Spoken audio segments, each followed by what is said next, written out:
Hello and welcome. I'm Jon Garlick, and I'm here with the Sheriff of Calhoun County, Matthew Wade, and this is Calhoun County's Most Wanted. Hello, Sheriff. Always good to be on the show, John. I do want to give a shout out to somebody before we get started. Okay. I was down in Talladega County, and Commissioner Limbaugh said he watches our show every Saturday, so I do appreciate the viewing and the participation, and we appreciate you. Well, thank you, Commissioner. And just to show the Commissioner that you guys have been doing a good job, let's take a look. 2 arrested this week brings our count up to 5,187 people arrested, all because somebody was willing to help us out.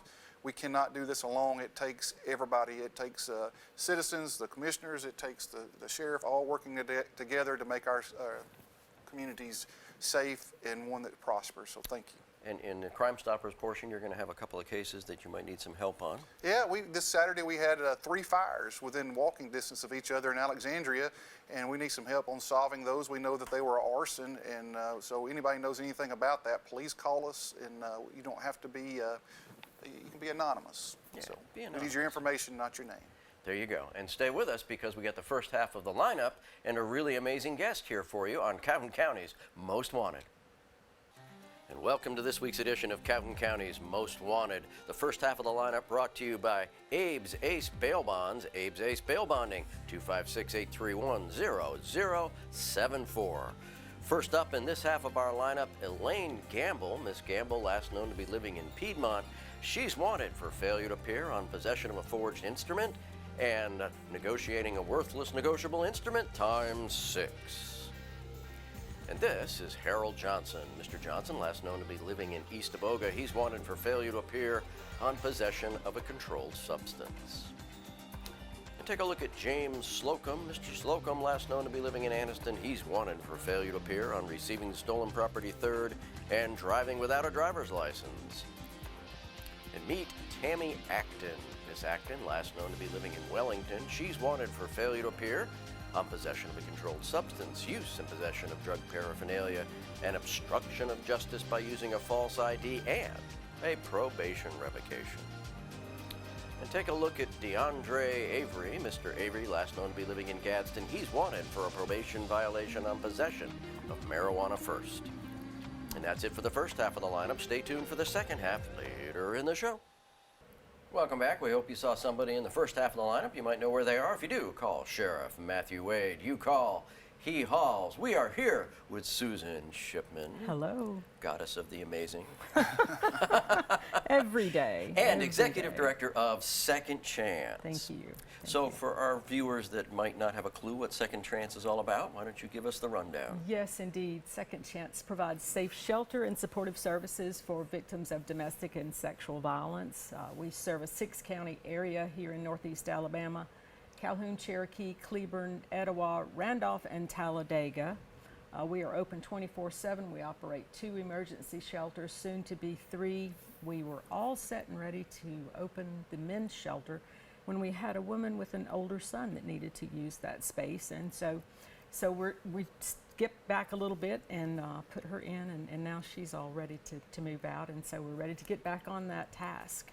When you say, so we know what domestic violence is. When you add to that sexual violence, are you talking about that within the domestic environment, or are you talking about trafficking? Not trafficking, but within domestic violence, and then outside of domestic violence as well, sexual assault as a primary victimization is the way we describe that. So, gotcha. Yeah. So if they need a safe place to go, then you've got some shelters and you're willing to accommodate Absolutely, things, yeah. And you know, a lot of sexual assaults occur in the victim's home, and so that's not a safe place to be until that knucklehead is off the streets. Sure. So, yeah. Do you have an idea about what percentage of those in the county happen in the home? I don't know the percentage of that. You know, a lot of times, especially with sexual assaults of children, most of the time those are done by people that the children know. They're not strangers. It's not the guy in a van driving in a road trying to abduct them. It's normally done by family members. So a lot of times when this happens, it's within the home. You know, it might not be a spouse. It could be somebody through that. So, but when you add domestic violence in, they need a safe place to go. And a lot of times, you know, throughout this process, they don't want to leave. And so getting them into a safe place can sometimes be a challenge as well. So, Well, it's hard for somebody to leave their home and leave everything they've worked for. So. yeah. And how many times do they leave before they successfully are free of that environment? Some victims, it takes them 5 to 7 times to flee the situation before they stay gone, and there's as many reasons for that as there are for, how you pick your underwear. Everyone has their own reasons for maintaining themselves and their children in domestic violence situations, and so we're there when they're ready, and if they come to us more than one time, we're there for them as well. It's not like one and done. Some victims come to our shelter programs more than one time, and we're grateful, happy to be able to help them. And domestic violence just doesn't start one day, does it? You just, No, it doesn't, and I don't know what makes that thing start, but we know it's about power and control, and it may be at the beginning of a relationship or in the middle or at the end. And so our knowledge about domestic violence and knowing that it takes a victim probably several times to flee before they stay gone is important for us to be able to provide the appropriate services for the victims. April is Sexual Assault Awareness Month, and so we're trying to do our very best to help the public and to help victims know services that are available, how to access those services. The majority of adult sexual assault victims also know the perpetrator of that crime, and so like it's not the guy in the van with the puppies for the kids, it's not the dark alley for adult victims either. It happens in the home or other places, and done by someone that the victim knows. so what are the red flags? For sexual assault, Yeah. We got to pay attention. It's unfortunate that potential victims have to be defensive about sexual assault, but knowing that is a fact, then we got to do some smart things, and we got to help our friends do some smart things too. If I'm at a party and I got a bud with me and they are over their limit, and I see something that looks like it could go wonky for them, then I need to get them out of that. And that's my responsibility as a mature adult, and that's all of our responsibilities as members of society. So if you see something breaking bad, intervene. Absolutely. And we've got all those date rape drugs, ropanol, and all that stuff. Is that prevalent here in the county, Sheriff? Most of the time it's not necessarily a date rape drug. Nobody's just kind of throwing something in your glass. It's not that kind of thing. It's more of a, it starts out as somebody might go on a date with somebody, and they might have some drinks or do something or try something, and it ends up sneaking up on them to the sense that they overindulge a little bit. Then somebody takes advantage of that situation or something like that. But I think it's more of a thing that once it happens, a lot of it goes unreported because people fear that they won't be believed or nothing will happen to that person. And on more than one occasion, we've had to talk to people and go, hey, we believe you. We think you should report this. We'll help you. And there is a lot of stigma to that, where a lot of victims don't report. And we want to encourage those people. If you've been victimized, especially in that way, us in law enforcement want to help. I want to help, and I want to make sure we do the right thing. And you try to encourage those people to come forward and tell their story. But I'm a man, so I can't speak about how a woman feels, but I can only imagine the pressure that would be on them to come forward and make those kind of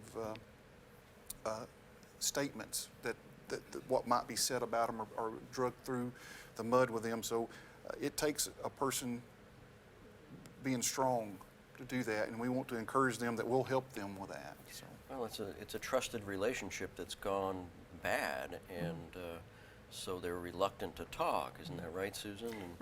Absolutely. That whole and nobody's going to believe me thing is huge, and the victims are generally already in a position of, what did I do to cause this? And there's again a power and control situation there, that it doesn't matter how short my skirt was. It's still, the stuff under my skirt is still mine, and so yeah, encouraging victims to report, and not even necessarily report to law enforcement, to report so that you can come and see a counselor, or you know, have an advocate by your side. A lot of victims don't realize that you don't have to have a forensic exam. You don't have to report to law enforcement. You know, if you come to an emergency department and they don't want to do this kit because you don't want to report to law enforcement, we need to get that anyway if you're willing, and we'll save that and we'll put a number on it. And if you decide you want to move forward with that case, then we'll have some evidence. That's right. And that they can do it anonymously, and it comes to us. There's a system in place where somebody can report that, and they can have the kit done anonymously. If they ever change their mind, we'll have that evidence and move forward. So we have some of those that's come to us, and we'll safeguard those in evidence and make sure if that person ever changes their mind that they can have that opportunity to move forward. So. And that can come up again, not necessarily with that same victim, but you could have a perpetrator that's got multiple victims, and you've got evidence now. Yes, and it's so important, you know, that the processing of these rape kits has gotten a lot better because the forensic people have got assistance. We brought in some additional workers to do the kits, to get the DNA, and so we're not as far behind, is what I'm trying to say. Those are the same nurses that you find at the hospitals? Is that what you're referring to? No, I'm talking about when the kit is examined, when it goes to the forensic lab. That was what I was trying to say. Okay. And so there are more people there working on that, and so we're not as far behind as we were. Getting them processed. Yes. Well, we're going to take a break, and when we get back, we'll talk more about that process and the dangers and the benefits of second chance here on Calhoun County's Most Wanted. And welcome to the second half of our lineup. This half brought to you by A1 Freedom Bail Bonding. A1 Freedom Bail Bonding, 256-236-7888. First up this half, Brittany Patton. Miss Patton, last known to be living in Anniston. She's wanted for a probation violation for possession of a controlled substance. And this is Richard Smith. Mr. Smith, last known to be living in Anniston, he's wanted for failure to appear on possession of a controlled substance and use and possession of drug paraphernalia. And take a look at Jessica Draper. Miss Draper, last known to be living in Gadsden, Georgia, she's wanted for failure to appear on possession of a controlled substance, reckless driving, and driving while suspended. And this is Thaddeus Smith. Mr. Smith, last known to be living in Anniston, he's wanted on a probation violation for possession of a controlled substance. And that's it for our lineup this week. If you have any information on these cases, please give Crime Stoppers a call. That number, 1-833-251-7867. Welcome back. We hope you saw somebody in the second half of the lineup. You might know where they are. If you do, give Sheriff Matthew Wade a call. You call, he hauls. We're here with Susan Shipman, Director of Second Chance. And you've got this big list in front of you, and I know we didn't hit anything on it in the first half, so let's make sure we don't miss it. Let's do a couple of things. Yeah, we've got, April is Sexual Assault Awareness Month, and we're kicking off with Tailgate at our offices on March the 31st. That's Friday. And we're doing the kickoff cookout. And so if you want to join us for lunch, we'll have the grill cranked up, and from 11 until 1 at 613 Wilmer Avenue, where our offices are located. And it's been a fun time. We've met some people that we didn't know from the community that support us, and it's always good to know that you have the community support, because sometimes it feels like, you know, you're in a sea all alone. And so having a bunch of people there for the same reason is super good. So we'll look for you there. I saw you there in October. We did October also. I'll be there Friday. Good deal. And April the 4th is Wear Teal Day. And one more thing I want to talk about is... teal is one of those colors that nobody, you know, Sheriff and I don't know what teal when is. I was dressing. I Do was you know like, what there's teal a is? great debate, you know. And I was, well, nobody's debating that, but people in sexual assault services, right?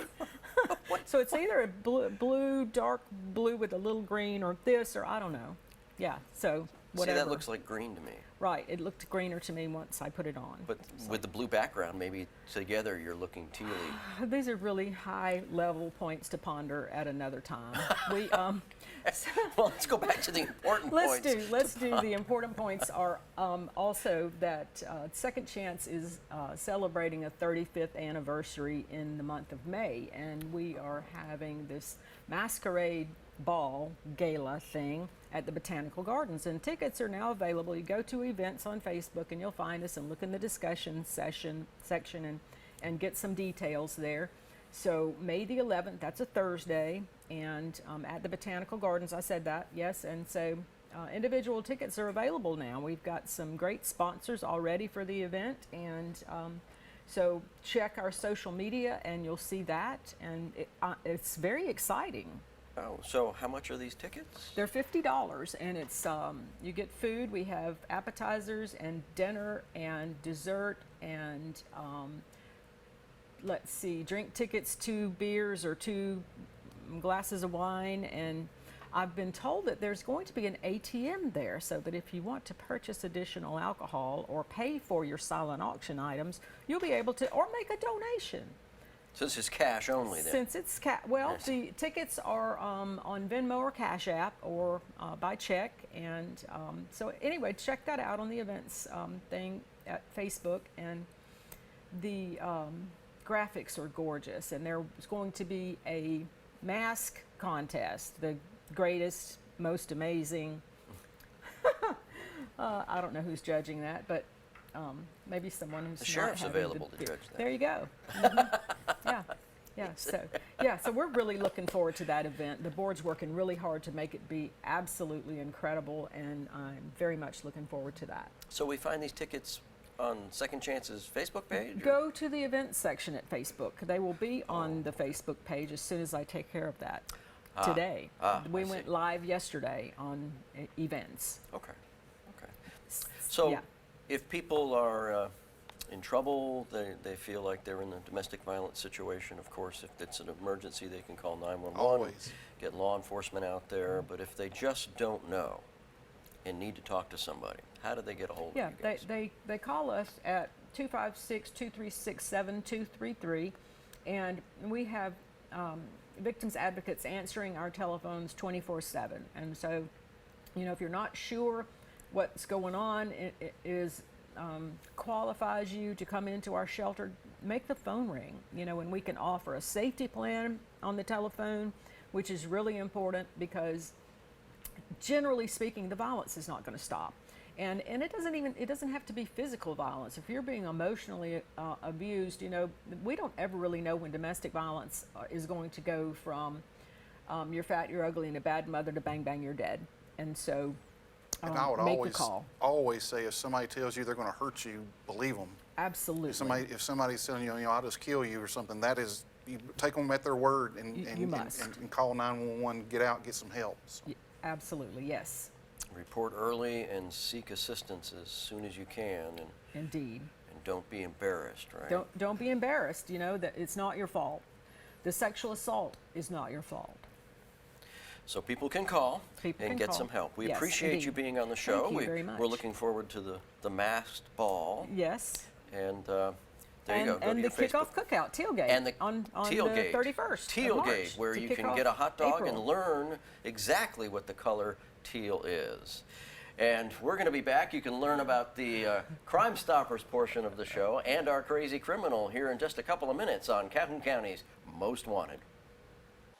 And welcome to the Crime Stoppers portion of our show, where we ask your help on the following cases. First up, on March 26th, there was an attempted burglary on this residence on Faith Avenue in Jacksonville.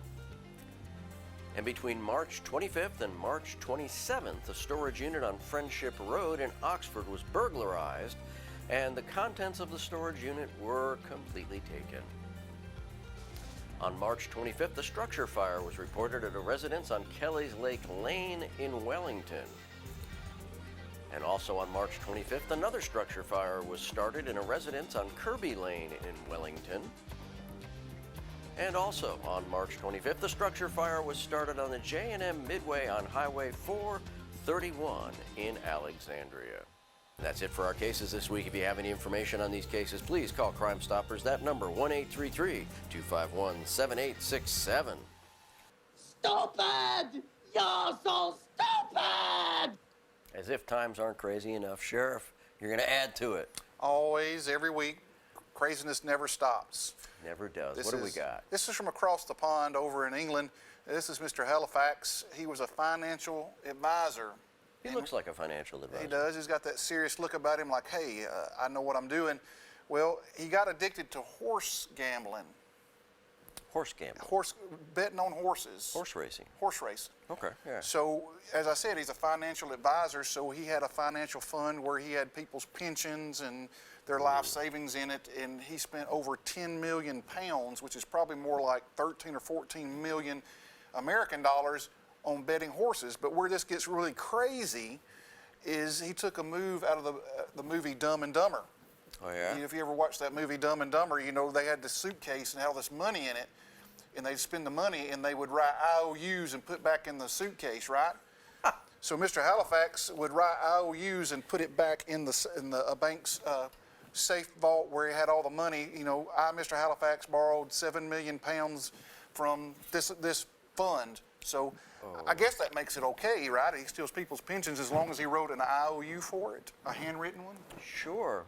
As the movie Dumb and Dumber, I would say that is also true in real life, that it's not a very smart thing to steal people's money, especially from people's pension. There's a special place for people that do that, and he's going to get 12 years at that special place. 12 years. 12 years for Mr. Halifax, but not in Nova Scotia. Yeah. He's somewhere in England. I think so. Probably a great little prison in the Highlands of Scotland. They have several of those. Damp, sure they do. dreary castles where he can listen to bagpipes 24/7. Well, Sheriff, real quick before we go, you still looking for people? Always looking for somebody, corrections officers, deputies, and dispatchers. So we're looking for people who really want to make a difference in their community. While it takes a tough person, but it takes really more of a caring person, someone who wants to make that difference. So if you're interested in serving your community, call Sheriff Matthew Wade at the Sheriff's Office and apply for a job. And if you're interested in what's going on here in the county, tune in to us next week, where we hope to see you again, but not in the lineup here on Calhoun County's Most Wanted.